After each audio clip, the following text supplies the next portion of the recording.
our hair has been meant to have a certain curl pattern to it, whether it's just a small S formation or if it's a coiled formation. But now that's where we were meant to be. That's why it's called natural. We need to strengthen our hair. If we want to color it, if we want to just play with it, you can't play with it as much because it's been relaxed. The integrity of the hair is gone. Let the fear go, honey, please. First of all, you have to love your hair. Either they're going to accept it or they're not. The masses, for real, they're going to wind up accepting it because they see that you're comfortable with it. Once you become comfortable with it, then another sister can see that if she did it, then I can do it. Talk to yourself in the mirror every day and reconvince yourself that this is where you want to be and this is how you express yourself to the world. We have to reprogram our thinking as a people. It all begins on the inside. Just like we have to change our mind about how we feel when we see a sister with kinky hair or nappy hair or locks or knots or weave or press and curl, whatever, you know, twist, whatever she chooses to wear. We have to begin training our little mamas to accept who they are, where they are. So if you have a chocolate baby with nappy hair, make her feel beautiful. Right now, her hair, her afro is out to here, and she embraces it. She loves it. She always says, I'm happy to be nappy. And my children, they truly know where they come from. You know, we don't always play about it. We talk about it. We walk it. You know, so this isn't just a facade. It's the real. So my children definitely know. My son, he's even growing his hair out, and he has a big flat top now, and every once in a while he allows me to put some twist in.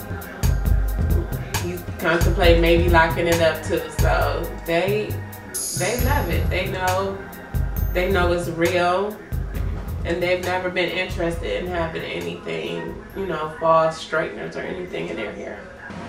Well, I've been getting perms since I was 12 years old, but my hair wasn't really as healthy as I knew it could be, and it was just too much work for me to try to maintain my hair with, you know, relaxers.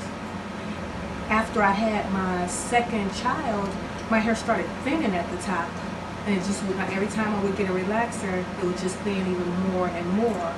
So I decided maybe I'll think about going natural, but at that point I hadn't decided to get locks yet. I just knew I needed to do something different.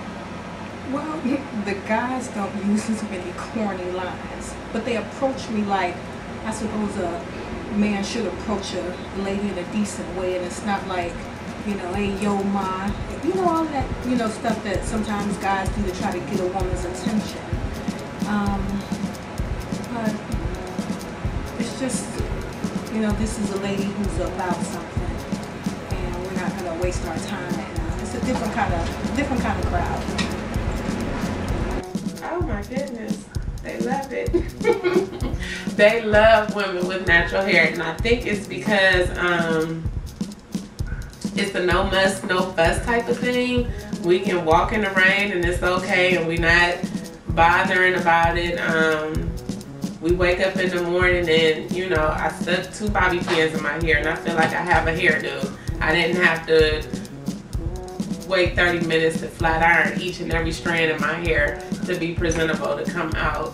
So, you know, they can kind of mess it up without us being super fussy about it. So I think I get styled more a lot now that I'm natural and locked up and just free.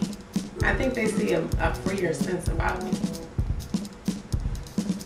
Once people are comfortable, period, with themselves, whether it's your sexuality, especially if you're comfortable with your sexuality, I feel they're carefree. They don't live in a box. So they wear their hair they want to, how they want to.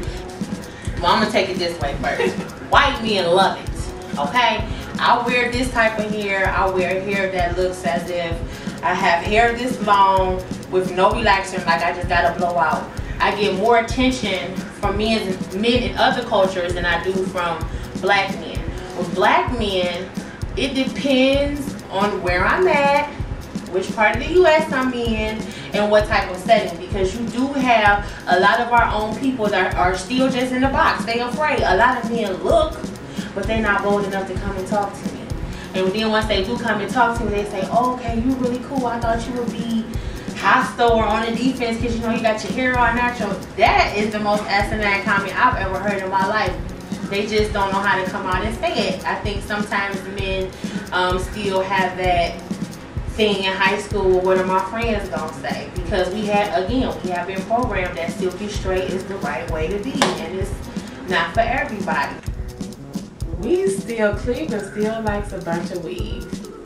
I mean, I went out to a little club not too long ago, and I was just in awe. Everybody had the same weave in their head. I mean, it was amazing. I was like, yep, she has number 2 by Batik. You know, it was like everybody had the same exact hair in their head. I said, where's the individuality? There was nothing, you know. But if I go to a city like Baltimore or Atlanta, everybody's natural. So it's crazy, but I'm glad to, in the last couple of years, I've seen a significant change in Cleveland as far as people being more open-minded to the natural hair scene.